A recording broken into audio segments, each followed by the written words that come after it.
Hello guys! Hello! This is for Leo. Welcome dito sa aking channel, Leo. Alamin natin kung anong messages, vibration, gabay, energy para sa lahat ng Leo. Merry Christmas sa inyong lahat, Leo. Kasi this is a monthly reading for December 2025. Wondrous Universe. Oh, wow. Walk in Beauty. Wow. So, nakikita ko sa iyo, Leo, na you are super happy. Finding sanctuary, opening to your spiritual source. Oh, wow. So, eto yung dalawang barahang to. This is a confirmation para sa mga Leo na ngayong Disyembre, last month ng 2025, sobra-sobra kang magiging masaya. You are super happy, you are contented, grateful, thankful sa lahat ng matatanggap mo na biyaya kasi maraming good news ka na makukuha ngayong December. It's either for emotions, for money, family, spiritual, ganyan.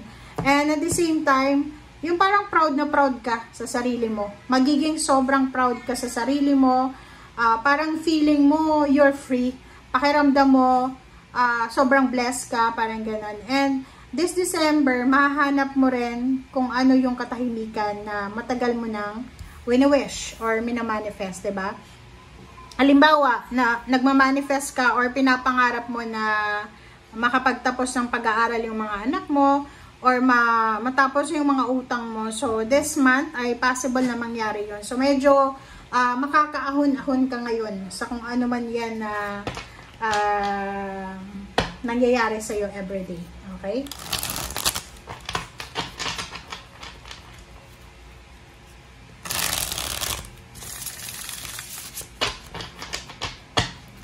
This is for Leo.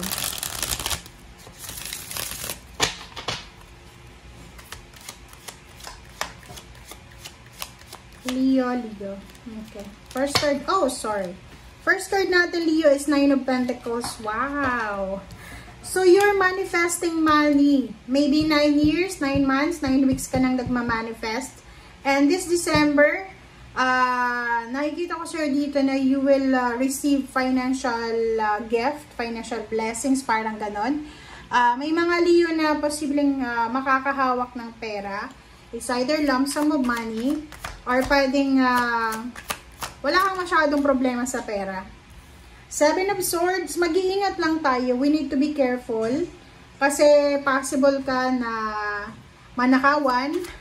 Possible kang utangan. Or kumbaga ganito yon. If ever na may hawak kang malaking halagang pera ngayong December, pwedeng malaki yung bonus mo, malaki yung payments, 13-month pay. Huwag mong ipagsasabi kasi pwedeng may tao dito na interesado, pwedeng utangan ka, or pwedeng nakawan ka. Alright?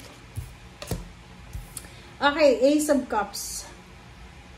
Okay, Ace of Cups.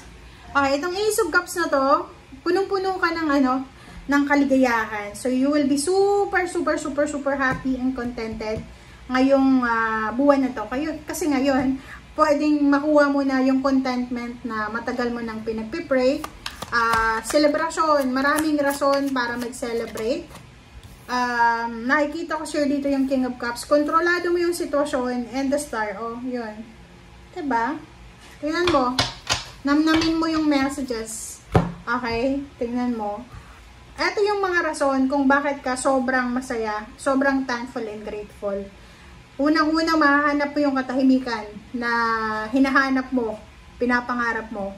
Pangalawa, pera. Wala kang problema sa pera. Pangatlo, emotion. Umaapo yung emotions mo because you are blessed. And King of Cups, emotion. Kontrolado mo yung emotion mo. Kontrolado mo yung relationship mo. And 17-8, the Star.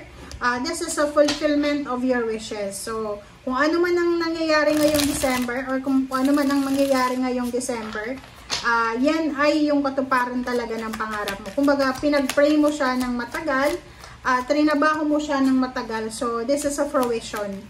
Accomplishment, fruition, development, parang accomplishment mo talaga siya. Knight of Wands and Five of Cups. Nakikita ko sa'yo dito, may mga ano ka, may mga regrets ka sa buhay. Kumbaga, normal lang yun eh. Kasi tao ka lang. May mga pagkakataon na may panghihinayang ka. But, na ito buwan, sinasabi ng barahan na hindi ka dapat mag-stay dyan sa panghihinayang na yan. So, if ever may mga, kasi wala naman perfection eh. Diba? May mga rason kung bakit tayo masaya. But may mga bagay-bagay na nanghihinayang ka. Like for example, isa kang anak, Leo, tapos, successful ka na ngayon, and then wala ka ng magulang. So parang, syempre, manghihinayang ka kasi maiisip mo kung buhay pa sana yung magulang mo, at least nakikita nila yung panahon ngayon or yung time na successful ka na. Sinasabi ng baraha sa iyo, Leo, na huwag kang matakot sa kung ano man ang darating ngayong 2026. Kasi parang nakikita ko, medyo natatakot ka, especially sa relationship, or maybe sa family, or maybe natatakot ka sa pwedeng mangyari, but don't worry. Okay? And for Wands and Page of Cups, wow! Congratulations sa'yo, Leo, kasi this December, possible, or maybe this is 2026, pwedeng may mga Leo ditong single na may mag-offer sa'yo ng love life and offer ng kasal. Pwedeng may isang, kung babae kang Leo, may mag-offer sa'yo ng love life and kasal or bahay, gusto kang patayuan ng bahay, and at the same time gusto kang bigyan ng pera, negosyo, or kung ano pa, sino ba yan? Okay, ang galing naman.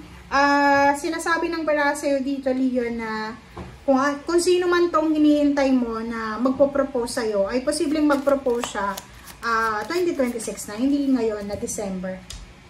Wheel of Fortune, wow, congratulations, Leo.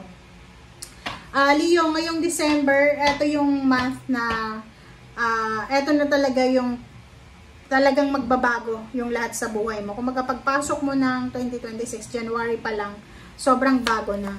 So, transformation, transition sa buhay mo, Leo. So, congratulations sa inyong lahat, guys. May talagang accomplishment ka, development sa buhay na mangyayari. And exciting siya, okay? So, ihanda mo yung sarili mo, prepare yourself. Okay? Yung mga Leo na you're waiting for a job, for a promotion, you're waiting for a love life, for a wedding, sinasabi ng barahan na malapit na. Kumapit ka lang. Okay? And Two of Swords, sinasabi ng barahan na wala nang wala nang bawian. Yung blessings na paparating sa'yo is nakatadhana talaga siya. Kumbaga, decided na siya. Okay? So, thank you for watching. Para to sa lahat ng Leo. Maraming salamat, guys. And see you again. Bye!